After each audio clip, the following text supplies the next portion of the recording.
Brad, this is pretty much in your area of expertise, keeping your home as cool as possible and safe from basement flooding.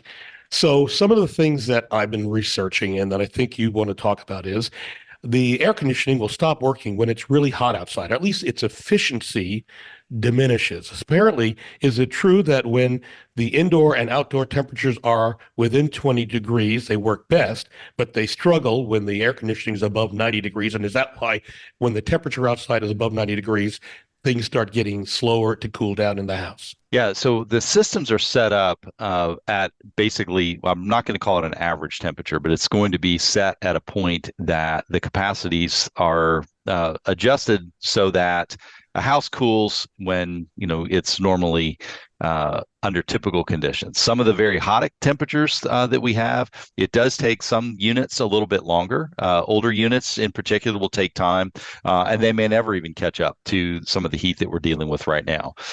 So yes, it can feel like the systems aren't working, but they're only putting out so much capacity. So if you're at 95 degrees outside, the about the best you're going to do inside is about 75 degrees or so. That differential that you talked about at the beginning of the question, Bob.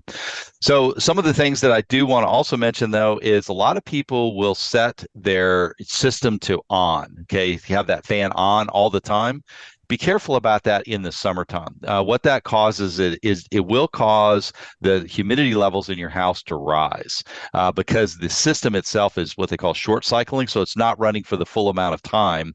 And so sometimes it depends on the system. So this is a conversation you want to have with your HVAC tech and just find out what is the best way to operate this system efficiently. Sometimes people put thermostats in. They wire the thermostats incorrectly. That's another thing that we see pretty regularly, particularly as it relates to heat, which is not the question right now. But again, some of the things that you can buy online that are helping with efficiency in the home, if you don't know what you're doing and how to install it, you could actually be causing some of those other issues, like you mentioned, Bob, where your house just doesn't cool correctly because you've just disabled some of the systems that are built into your air conditioning units.